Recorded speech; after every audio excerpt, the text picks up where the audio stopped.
నమస్తే, నేను మీ Ashok Kumar. Welcome to our channel.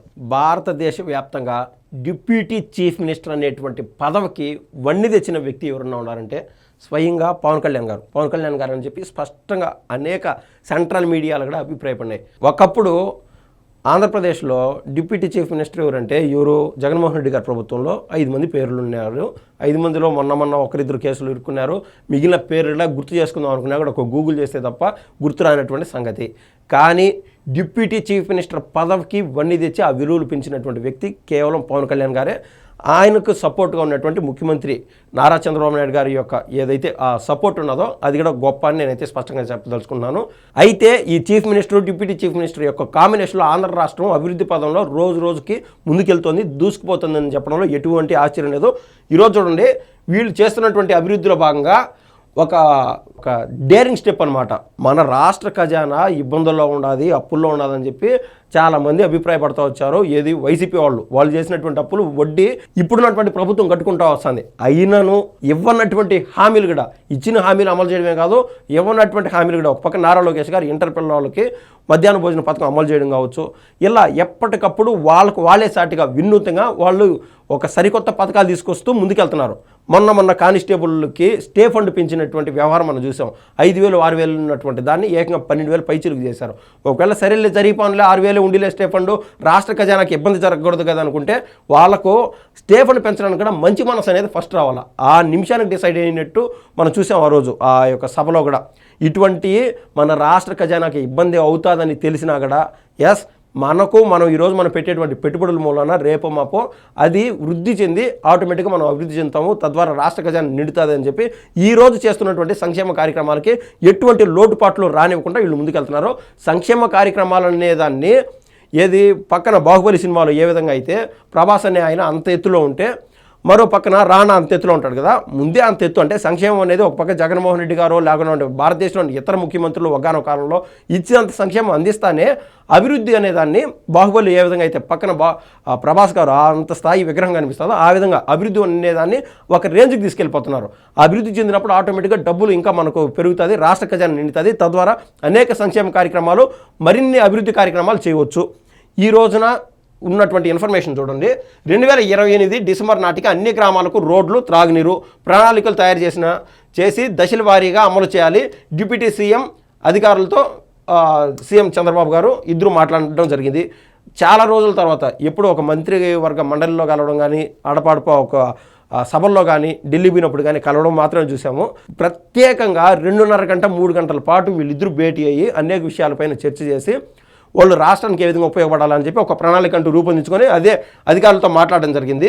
CM కార్యాలయానికి వెళ్ళి చంద్రబాబుతో కలిసి చర్చిస్తున్న పవన్ కళ్యాణ్ రాష్ట్రంలో అన్ని గ్రామాలకు 2028 డిసెంబర్ నాటికి రహదారులు, అదేవిధంగా త్రాగునీరు సౌకర్యం కల్పించాలని చెప్పి అవసరమైన ప్రణాళికలు తయారు చేసి దశల వారీగా అమలుకు చర్యలు తీసుకోవాలని చెప్పి ముఖ్యమంత్రి చంద్రబాబు అధికారులను ఆదేశించారు. ప్రతి గ్రామానికి రోడ్లు అంటే మనం చూసాం పల్లి పండుగ కార్యక్రమం అని చెప్పి ఇప్పుడున్నటువంటి ప్రభుత్వం ఏర్పడిన తొలి సంవత్సరమే పవన్ కళ్యాణ్ గారు చేసినటువంటి విధానం మనం చూసాం. సంక్రాంతికి అందరూ ఇంటికి పోయేటానికి సీసీ రోడ్లన్నీ ఇండ్ల కాడ ప్రత్యక్షమైనాయి, కొన్ని మిగిలిపోయినచ్చు. మళ్ళీ పల్లె పండుగ 2.0 అనే కార్యక్రమంతో ఏకంగా డబల్ పన్నులు అంటే పూర్వము ఏదైతే 6,000 కోట్లు 8,000 కోట్లతో చేస్తే రెండో తప్ప 13,000 14,000 కోట్ల పైచిలుకు పెట్టుబడులతో ఆయన అభివృద్ధి చేయడం జరిగింది. ఈయన తీసుకున్నటువంటి పంచాయతీరాజ్ శాఖ కూడా ఆయన వన్నె తీస్తున్నటువంటి సంగతి ఈ మూలంగా గుర్తుపెట్టుకోవాలని నేను చెప్తున్నా. గతంలో గుంతల రోడ్లు వేసేదే ఉన్నది, అవతాతలు మనం పెన్షన్ ఇస్తున్నాం కదా అని జగన్మోహన్ రెడ్డి గారు ఏ విధంగా అయితే వ్యవహరించారో ఇప్పుడు కూడా ఈ ప్రభుత్వం కూడా పెన్షన్ ఇస్తాను కదా. అయితే మరి రోడ్ల సంగతి ఏంది? స్వయంగా కేటీఆర్ గారు కూడా ఇతర రాష్ట్రంలో ఉండి చెప్పినాడు, ఎప్పుడన్నా మన రాష్ట్ర అభివృద్ధి గురించి మీకు తెలియాలంటే పక్కనటువంటి ఆంధ్రప్రదేశ్కి పోయిరండి అని చెప్పి గతంలో కేసీఆర్ గారు చెప్పినటువంటి మాట ఎవరు మర్చిపోవాలి. అంటే జగన్మోహన్ రెడ్డి గారి పరిపాలనలో అభివృద్ధి ఏ విధంగా కుంటుపడింది, అభివృద్ధి అనేది కనీసం కనిచూపు మేరలో కనపడకుండా ఉండేది. అదేవిధంగా మంగళవారం ఉండవల్లిలో సీఎం నివాసానికి ఉప ముఖ్యమంత్రి పవన్ కళ్యాణ్ గారు వెళ్ళి చంద్రబాబును కలిసి ఈ సందర్భంగా పంచాయతీరాజ్ గ్రామీణాభివృద్ధి శాఖలో ఆధ్వర్యంలో అమలవుతున్న పథకాలు, కార్యక్రమాలపై చర్చ జరిగింది. గ్రామాల్లో మౌలిక సదుపాయాలు కల్పనకు అత్యధిక ప్రాధాన్యత ఇవ్వాలని చెప్పి రోడ్లు, త్రాగునీటి సమస్య తలెత్తకుండా చూడాలని సీఎం డిప్యూటీ సీఎం నిర్ణయించారు. జలజీవన్ మిషన్లో చేపట్టబోయే పనులపైన చర్చించారు.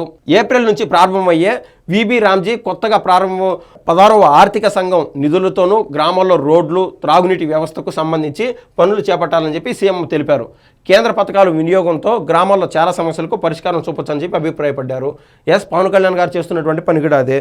ఏదైతే గతంలో జాతీయ ఉపాధి హామీ పథకం కింద మన రాష్ట్రానికి కూడా 10,000 కోట్ల నిధులు ప్రతి సంవత్సరం వస్తూ ఉంటాయి. అది ఎట్టబోయినాయో, ఎవరు జోబిలోకి పోయినాయో, జగన్మోహన్ రెడ్డి గారు అన్నట్టు అవతాతల ప్రేమలు ఏమైపోయినాయో, అన్నదమ్ముల అభిమానాలు ఏమైపోయినాయో అన్నట్టు ఆ డబ్బులు ఏమైపోయినాయో, ఉపాధి హామీ పనులు దానికి సంబంధించి ఆ కూలీలకు ఉపయోగపడాలా, రోడ్లు వేసేదానికి ఉపయోగపడాలా, ప్రతి పల్లెటూరిని అభివృద్ధి చేసేదానికి ఉపయోగపడాలి. కానీ ప్రతి సంవత్సరం వేల కోట్ల డబ్బులు వస్తూ ఉన్నాయి కూడా ఎట్టపోయినాయో ఎవరికి తెలియలా.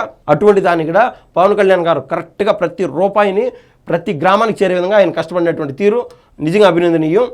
ఇంకా తాగునీటి లభ్యత లేని గ్రామాలకు సమీప జలాశయాల నుంచి నీరు తీసుకునే విషయాన్ని పరిశీలిస్తున్నారు. 3 ఏళ్లలో దశల వారీగా చేపట్టబోయే పనుల ప్రణాళికలు తయారు చేయాలని అధికారులను ఆదేశించారు. రాష్ట్ర వ్యాప్తంగా వివిధ పంచాయతీలు చేపట్టిన మ్యాజిక్ డ్రెయిన్ల పనుల గురించి పవన్ కళ్యాణ్ సీఎంకు వివరించారు. ఇంక ప్రతి ఒక్కటి కొత్తది, వినూతంగా, అసలు డ్రైనేజీలే కష్టంగా ఉన్నాయి పల్లెటూరులో కానీ ప్రతి చోట. అట్లాంటిది మ్యాజిక్ డ్రైన్ అంటే యాడైతే అది డ్రైనేజ్ పారుతుందో అది అక్కడే కనపడుకుంటే ఉడికిపోయేట్టుగా అన్ని పంచాయతీల్లోనూ ఈ తరహా డ్రైన్లు నిర్మించి పారిశుద్ధ్య నిర్వహణను పకడ్బందీగా చేయొచ్చు అని చెప్పి పేర్కొన్నారు. వేసవిలో నీటిపారుదల శాఖ పరిధిలోని డ్రైన్లలో పూడికతీత పనులు చేపట్టి రైతుల పంటలు వేసేలోపు పూర్తయ్యేలా చర్యలు తీసుకోవాలని కోరారు. అటవీ శాఖ చేపట్టిన హనుమాన్ ప్రాజెక్టు వివరాల్లో సీఎంకు తెలిపారు పవన్ కళ్యాణ్ గారు. ఆయన ఏదైతే ప్రతిసారి ఆయనకు ఉన్నటువంటి అటవీ శాఖలో కూడా వినూత మార్పులు తీసుకొస్తానే ఉన్నారు. ఎక్కడ అంటే ఆ జీవాల వల్ల, ఏదైతే అటవీలో ఉన్నటువంటి ఆ జీవాలు ఉంటాయో వాటి వల్ల దాడికి గురై ఎవరన్నా చనిపోతే ప్రభుత్వం నుంచి గతంలో 5 లక్షలు వచ్చేది, ఇప్పుడు ఏకంగా దాని కాస్త 10 లక్షలు పెంచారు.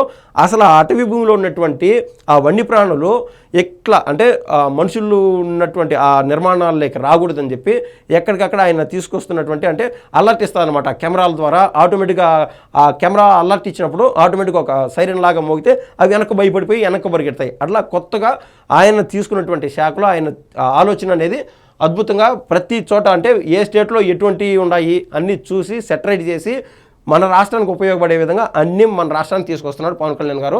రాష్ట్రంలోని ప్రతి గ్రామంలో మౌలిక సదుపాయాల కల్పనకు ప్రథమ ప్రాధాన్యం ఇచ్చి పంచాయతీ వ్యవస్థలో బలోపేతం చేసేందుకు నిధులు కేటాయిస్తున్న సీఎంకు ధన్యవాదాలని ఉప ముఖ్యమంత్రి పవన్ కళ్యాణ్ గారు అయితే కొనియాడారు. సీఎంతో భేటీ అనంతరం ప్రకటన విడుదల చేశారు. రాష్ట్ర ఆర్థిక పరిస్థితి క్లిష్టంగా ఉన్న గ్రామాల అభివృద్ధి పదంలో ముందుకు వెళ్లాలనే సంకల్పానికి బలమిస్తూ సీఎం నిధులు సమకూరుస్తున్నారు. సమావేశంలో జల్ జీవన్ మిషన్ ప్రాజెక్టు, రోడ్ల నిర్మాణ పనులు మరింత వేగతనానికి సీఎం విలువైన సూచనలు అందించారని చెప్పి డిప్యూటీ చీఫ్ మినిస్టర్ అయినటువంటి పవన్ కళ్యాణ్ గారు పేర్కొనడం జరిగింది. ఏముండాదిలే మనం ఏదో పదవి ఇచ్చినాం కదా అని చెప్పి ఒక పవన్ కళ్యాణ్ గారు కానీ కాదు, ఇంకొకరికి కావచ్చు అట్లా అనుకోవట్లా నారా చంద్రబాబు నాయుడు గారు జగన్మోహన్ రెడ్డి గారి మాదిరా కేవలం సంక్షేమ పథకాలు అందిస్తున్నావులే, వాళ్ళ జోబులకు డబ్బులు పడతాయి, ఓట్లు మనకే పడతాయని అనుకోవట్లా నిరంతరం ప్రతి దానిపైన వారానికి ఒకసారి ఒక రివ్యూ మీటింగ్ పెట్టి ఎంత మేరకు పనులు వచ్చాయి, ఎంత డబ్బులు అవసరం అవుతున్నాయి, అసలు అంత డబ్బులు ఎందుకు అవుతున్నాయి అని అడిగి ప్రతిదీ ఒక ట్రాన్స్పరెన్సీగా ముందుకెళ్తున్నారు ఇప్పుడున్నటువంటి రాష్ట్ర ప్రభుత్వం అని చెప్పి స్పష్టంగా చెప్పొచ్చు. ధన్యవాదాలండి.